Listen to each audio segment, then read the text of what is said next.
ساڈے تو کوئی نرمی دی توقع نہ رکھنا، جدوں تحریک لبیک دی حکومت آئے گی تانوں سارے نوں طریقاں گے انشاءاللہ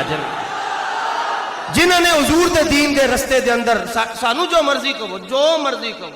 اسی سانوں جویں مرضی تسی کہنا ہے، کیونکہ اسی کہہ چکے ہیں فإِنَّ أَبِي وَوَالِدَتِي وَعِرْضِي لِعِرْضِ مُحَمَّدٍ مِّنْكُمْ وِقَاءُ، اسی ساڈے بچے، ساڈے شاگرد، اسی خود ساڈے پیار کرن والے، ساڈے ویر برا، اسی سارے حضور دے نام تے قربان۔ لیکن جنہ نے حضور دے دین دا رستہ روکیا، ہاں اگر وہ توبہ کر لیندن پھر اور گل ہے، نہیں تو پھر ممتاز دا بدلہ بھی بقایا ہے، علم الدین دا بدلہ بھی بقایا ہے، مولانا کفایت علی کافی دا بدلہ بھی بقایا ہے، علامہ فضل خیر آبادی دا بدلہ بھی بقایا ہے،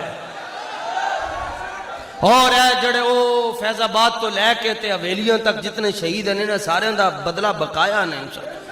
امیر المجاہدین دا بدلہ بھی بقایا ہے۔ اسی پاویں نہ ہوئیے ساڑھے کلپ ادو بھی ہون گے انشاءاللہ۔ ہاں حضور نے فرمایا بھائی جب ایک مر گیا ہے جہنم میں پہنچ گیا بس گل ختم ہے، حضور نے فرمایا نہیں انہوں طریقو تو سردار سن وڈے وڈے مکے دے سردار سن طریقیا جا رہے ہیں، رسیاں پا کے نا صحابہ دھریک دھریک کے لے کے جا رہے ہیں، تے حضور دے ایک صحابی ہیں حضرت ابو حذیفہ، حضرت ابو حذیفہ، حضرت ابو او حضور دے صحابی تے پیو اتبا سردار مکے دے، انہوں جدوں طریقے لے کے جا رہے سن ایک واری اس طرح کر کے نا جی بیٹے نے اپنے باپ دی لاش دیکھی، ایک واری حضور نے فرمایا لاش روک دیو، میں لاش روک دو، اے لاش نہیں دفنانی، بلا لیا حضور نے، فرمایا اپنے باپ کی لاش کو کیوں دیکھا ہے؟ اسلام ویکھن نہیں دیندا، یہ کہنا نہیں ووٹ ادھر ہے کلمہ ادھر ہے، یہ کہنا وفا ادھر ہے نماز ادھر ہے، اسلام ویکھن نہیں دیندا، اللہ دیو بندے ہو تسی بیٹھے ہو، اسلام دیکھ، حضور نے فرمایا لاش نہیں دفنانے بس چھڑ دیو، بس اس لاش کو بلایا حضرت ابو حذیفہ نے، ویکھیا کیوں ہے اپنے والد نے، تکلیف ہو رہی ہے، لیکن وہ چونکہ اندروں باہروں حضور دے نال پیار کر دے سن، عرض کیتا نا یا رسول اللہ تکلیف دی وجہ تو نہیں دیکھیا، نہیں حضور آپ جانتے ہیں مجھے تکلیف نہیں ہوئی، مجھے دکھ نہیں ہے کہ میرے پیو نو کیوں کسیٹیا جائے، اینو دریکو حضور حکم اور کمال ہے یار، او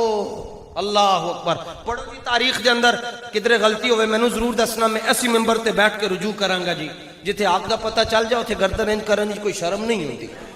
پتہ چل جائے کہ حق کے پھر دھون انج کر دینی چاہیے۔ جنہ صحابہ نے اتبا نو ماریا انہاں آپ دا سگا بیٹا موجود ہے، پتر نے بھی اپنے پیو دے قتل دے اندر حصہ لیا ہے، اے دے باوجود بس خالی ایک واری ویکھ لیا، حضور نے فرمایا روکو تو بلاؤ، ابو حذیفہ ویکھیا کیوں ہے؟ عرض کی حضور مجھے تکلیف نہیں ہوئی کہ آج میرے باپ کو کیوں گھسیٹا جا رہا ہے، حضور عرض کی سرکار نے فرمایا ویکھیا کیوں ہے؟ اے دس، عرض کیتا یا رسول اللہ میرا باپ بڑا دانا تھا، اے بڑا ہی سمجھدار سی، پنچایتی سی، اور اینو کھوٹے کھرے دی بڑی سونی پہچان سی، اینو پتہ سی اے کھوٹا ہے اے کھرا ہے اے حق ہے اے باطل ہے، یار کنے سال ہے حکمران جی لین گے یار، کنے سال 17 تو تے ٹپ گئے نا سارے ہی وڈے وڈے کہ نہیں ٹپے، 17 تو ٹپ گئے، خوراک چونکہ حرام دی اس واسطے ہوتے تو انہوں ساریاں سرخیاں نظر آن دیا، اے حلال دیاں کھا کے بیٹھن بچارے، اسی 30 سال تو بعد ہے دیکھو جی وال چٹے ہو گئے بڈھے ہو گئے جی، اے ساڑھے بابے 40 کوئی 50 بڈھا ہویا پہ، اے 17 تو بعد بھی 16 سال دے کیوں لگ رہے ہیں، لیکن ایک نہ ایک دن تے جانا ہی جانا ہے نا جی، کہ نہیں جانا ہے انہوں نے، 400 سال تک فرعون بیٹھا رہا جی، تو اسی حیران ہو گئے سن کے اللہ دی رسی کتنی ٹلی ہوندی ہے، 400 سال انہیں خدائی دا دعویٰ کیتا،